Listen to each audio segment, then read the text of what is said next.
Good morning class 10th A. All the students listen to me carefully. Today I am going to dictate the question answer of the chapter. The name of the chapter is Holi. As you have write down the short question answer of this chapter. So the left question answer I am going to give you dictate as I am going you by sheet, but I am explaining the answer of the question. So all the students write down all the questions in your fair notebook. Then after I am going to dictate. I am going to explain the answer of the questions. So yesterday I completed the question. The Bholi real name is Sulekha. What we are told it is right at the beginning, but only in the last but one paragraph of the story. Story is Bholi called Sulekha. Again, why do you think she is called Sulekha at the point in the story? Then after question number 5, I am going to explain. Bholi's story must have moved you. Do you think children are not treated at the par with boys? How are aware that the government has introduced a scheme to save the girl child as the sex ratio declining? The scheme is called बेटी बचाओ बेटी पढ़ाओ. Scheme क्या है? बेटी बचाओ बेटी पढ़ाओ. Save the girl child. Read about the scheme and design a poster in group of 4 and display on the school notice board. बच्चों बहुत अच्छा है. जो नोटिस हमारी बनती है वो ऐसे ही बनती है. जो हमारी नोटिस होता है वो ऐसे ही बनाए जाते हैं. उनके ऐसे ही टॉपिक होते हैं. तो इसमें बताया गया है कि भोली की जो स्टोरी है उसने आपको बहुत अधिक मूव कर दिया है, चेंज कराया है, बहुत अधिक विचलित किया है भोली की स्टोरी ने. Do you think girl children, क्या आप सोचती हैं जो लड़कियां होती हैं are not treated as par with boys, उनके साथ लड़कों की भांति व्यवहार नहीं किया जाता है? क्या आप लोग सोचती हैं कि लड़कियों के साथ लड़कों की भांति व्यवहार नहीं किया जाता है, यानी उनके समान व्यवहार नहीं किया जाता है? How you aware now you aware that the government has introduced a scheme. इसीलिए क्या आपको पता है कि सरकार ने एक स्कीम निकाली है to save the girl child, कि जो लड़कियों हैं लड़कियों का जीवन बचाइए, उनका सेव करिए एज द सेक्स रेशियो, जबकि सेक्स रेशियो को डिक्लाइन कर रहा है. वो लोग कोई ध्यान नहीं दे रहा है कि लड़की है कि लड़का है. इस बात को वो डिक्लाइन कर रहा है, बिल्कुल भी उसको स्वीकार नहीं कर रहा है, इनकार कर रहा है उस चीज को. द स्कीम इज कॉल्ड, और इस स्कीम को क्या कहा जाता है? बेटी बचाओ बेटी पढ़ाओ. Save the girl child. अब आप गर्ल चाइल्ड को सेव करिए, उसका बचाइए, बच्ची को, लड़कियों को बचाइए. रीड अबाउट द स्कीम, इस स्कीम के बारे में पढ़िए. एंड डिजाइन अ पोस्टर, और आप एक पोस्टर बनाइए. इन ग्रुप ऑफ 4 बच्चों के ग्रुप में एक पोस्टर बनाइए और डिस्प्ले करिए on the school notice board पर. Okay, now I am going to giving the answer of the question. It is true, ये सत्य है. It is true, girls is our country are not treated on par with boys. It is true, girls in our country. ये बात सही है कि हमारे देश में लड़कियों के साथ लड़कों की अपेक्षा अच्छा व्यवहार नहीं किया जाता है. लेकिन ये बात मानने की है. ये बात सिर्फ अब केवल गांवों में ही, यानी पिछड़े जगहों पर ही ऐसा देखा जाता है, बल्कि शिक्षित जनता जो हमारी है वो इस चीज को बिल्कुल नहीं मानती है.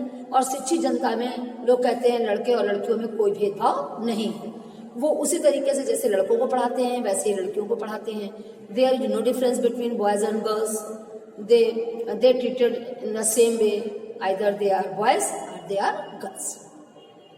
इट इज ट्रू, देखिए बच्चों आंसर देखिए, इट इज ट्रू, ये सत्य है, गर्ल्स इन आवर कंट्री, कि हमारे देश में लड़कियां जो हैं आर नॉट ट्रीटेड ऑन पर विथ बॉयज, उनके साथ लड़कों के समान व्यवहार नहीं किया जाता है। Though there is some change in people attitude toward girls, यद्यपि अभी अब लोगों में लड़कियों के प्रति कुछ व्यवहार में परिवर्तन आया है, या फिर भी much needs to be done, फिर भी उन्हें और अधिक परिवर्तन करने की आवश्यकता है। बहुत कुछ परिवर्तन आया है उनके अंदर, फिर भी उन्हें परिवर्तन करने की आवश्यकता है।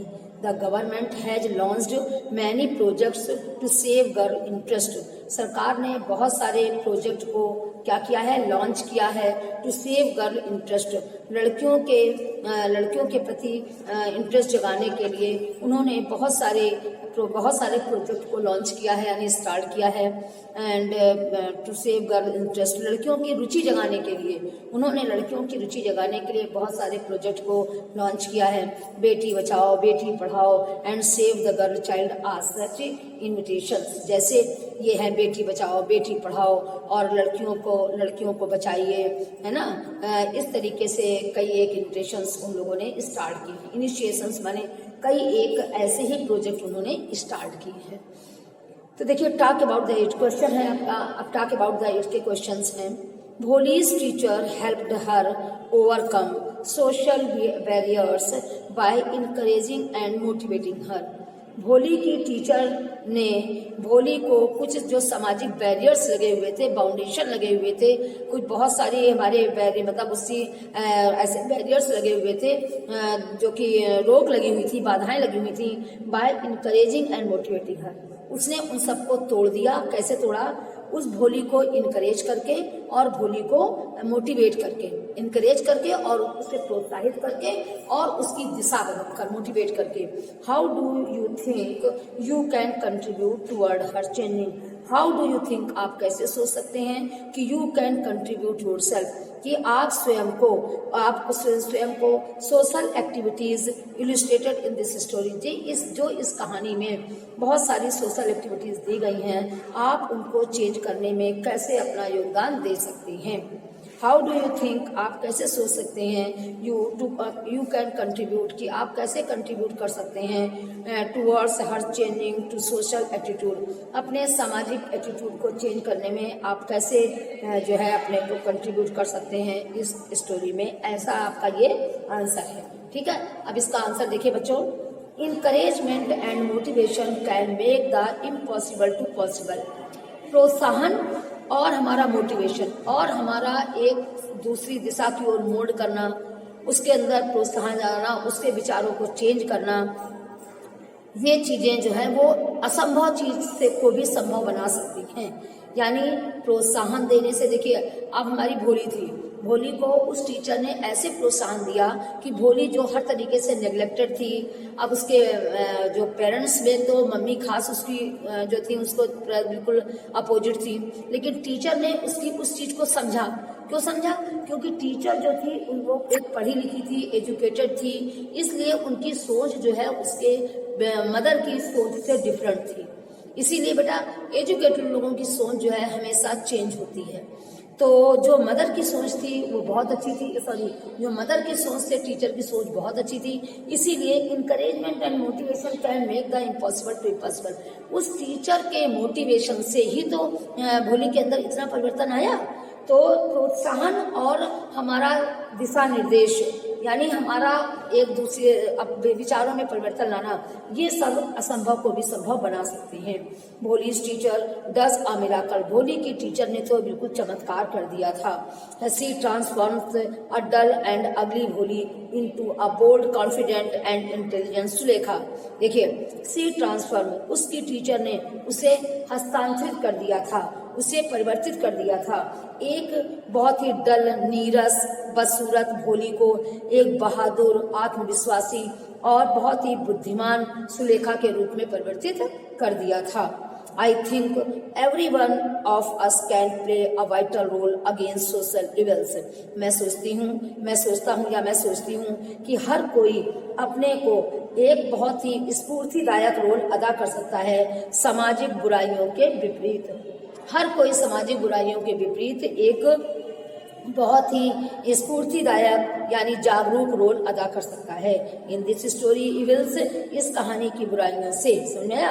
In this story evils, in this story the brilliant writer has raised, इस कहानी में एक बहुत ही ब्रिलियंट राइटर जो है he has raised social problems, वो सामाजिक समस्याओं को उठाता है, which are still prevailing, which are still, जो क्या कर रही हैं, जो प्रिवेटिंग कर रही हैं,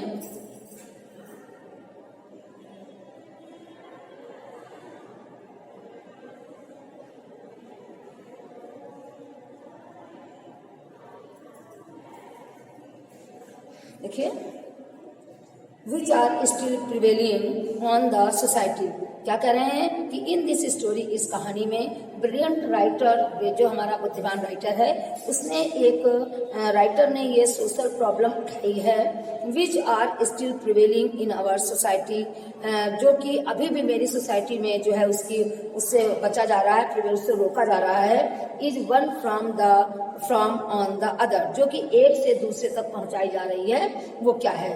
देखिए, which are still prevailing in our society in one form or other, जो एक से दूसरे तक अभी भी छाई हुई है, and making differences between the male child and female child. ठीक है, देखो अभी भी राइटर, जो बुद्धिमान राइटर है, इस कहानी में बताता है कि अभी भी एक सामाजिक समस्याएं कुछ जो हैं, जो हमारे समाज में एक से दूसरे तक फैलाई जा रही हैं, वो क्या है? मेकिंग डिफरेंसेस, जैसे अंतर करना, किसमें, जैसे कि मेल चाइल्ड यानी लड़कों और लड़कियों के बीच अंतर रखना, एंड चाइल्ड मैरिज, लड़कियों की शादी में, फैमिली प्लानिंग में, एंड फीमेल एजुकेशन में, लड़कियों को शिक्षा देने में, and dowry system are the problem raised in our society, जो यही सब समस्याएं हैं। कौन कौन सी? जैसे फीमेल चाइल्ड, मतलब जैसे कि difference between male and female child, और child marriage, family planning, female education and dowry system are the problems, ये सब समस्याएं हैं जो हमारे समाज में अभी भी चल रही हैं। इलस्ट्रेटेड इन दिस स्टोरी, ये हमारी कहानी में बताई गई हैं, by educating the people, education is if given, यदि एजुकेशन दी जाती है, properly can do a miracle, यदि उन्हें प्रॉपरली एजुकेशन दी जाती है तो एक चमत्कार हो सकता है। Should girl be aware of their rights and assert then I should girl and boy have the same rights, क्या हमें इस चीज अधिकारों से सावधान रहना चाहिए कि हमें दोनों को, लड़के और लड़कियां दोनों को सेम अधिकार देने चाहिए। ड्यूटीज एंड प्रिविलेज, चाहे उनके अधिकार हो चाहे उनके अधिकार ना हो। And what are the same ways, वो कौन कौन से तरीके हैं, in which society treat the differently, इनमें सोसाइटी जो है भिन्न भिन्न तरीके से ट्रीट करती है। When we speak of human rights do we differentiate between the girls rights and the boys rights. देखिए, certainly the girls should be aware of their rights and assert them, निश्चित रूप से लड़कियों को अपने अधिकारों के प्रति सावधान रहना चाहिए और उन्हें उनको पूरी तरीके से मांग करने का अधिकारी होना चाहिए। Both boys and girls should have some rights, लड़के और लड़कियों दोनों को के अंदर कुछ अधिकार होने चाहिए, कुछ ड्यूटीज कर्तव्य होने चाहिए, एंड कुछ अपने प्रति समर्पण भी होना चाहिए। But our society treats them differently, लेकिन हमारा समाज उनके साथ भिन्न भिन्न तरीके से व्यवहार करता है। And the girls are killed in wombs, लड़कियां गर्भ में ही मार डाली जाती हैं। And they are considered inferior to boys, उन्हें लड़कों से निम्न श्रेणी का समझा जाता है। When we speak of human rights, जब हम ह्यूमन अधिकारों के प्रति बोलते हैं, we do not differentiate between girls right and boys rights, तो हमें लड़के और लड़कियों के बीच कोई भी उत्तर नहीं करना चाहिए, कोई भी अंतर नहीं करना चाहिए। बोथ आर ह्यूमन बींग्स, दोनों ह्यूमन बींग्स हैं, दोनों मानव हैं। Whatever discrimination we find can be obliged completely, जो भी अंतर हम पाते हैं, जो भिन्नता पाते हैं, उससे हमें पूरी तरीके से रोक देना चाहिए। If only we will be able to achieve, यदि हम ऐसा पाने में समर्थ होंगे तो 100% हमारा समाज जो है वो कैसा होगा, लिटरेरी होगा, यानी शिक्षित होगा। Do you think the characters in the story were speaking to each other in English, or if not in which language we were speaking. क्या आप समझते हैं कि हमारे कैरेक्टर जो स्टोरी में है वो एक दूसरे से इंग्लिश में बात कर सकते हैं? यदि नहीं कर सकते हैं तो किस लैंग्वेज में वो लोग बात कर रहे हैं? I don't think the character in story were speaking each other in English. मैं इस बात को नहीं सोचता कि जो स्टोरी के कैरेक्टर है वो इंग्लिश से बात कर सकते हैं एक दूसरे से। They are speaking to each other in Hindi, वो एक दूसरे से हिंदी में बात करते हैं। All the characters have north Indian names as Holi, और सभी कैरेक्टर्स जो हैं वो कोई भी भारतीय नाम होली नहीं रखते हैं। Ramlal, Bishamber, Surekha and that age text age Numberdar, Bholi, Lakshmi, इज्जत एंड पिताजी। The currency use in the text is also Indian, और इसमें इंडियन करेंसी का भी यूज किया गया है। नो डाउट, इसमें कोई संदेह नहीं है। The story is set in A north Indian village. ये कहानी जो है इसमें कोई डाउट नहीं है कि उत्तरी भारतीय गांव में ये स्टोरी जो है देखी गई है। Where the language of the people would Hindi not English, और वहाँ के लोगों की भाषा हिंदी है ना कि English. Okay class, thank you. और हमारा आज का ये चैप्टर आज पूरा हो गया बच्चों। कल हम आपको इसके बाद वाला चैप्टर पढ़ाते हैं। Okay class, thank you.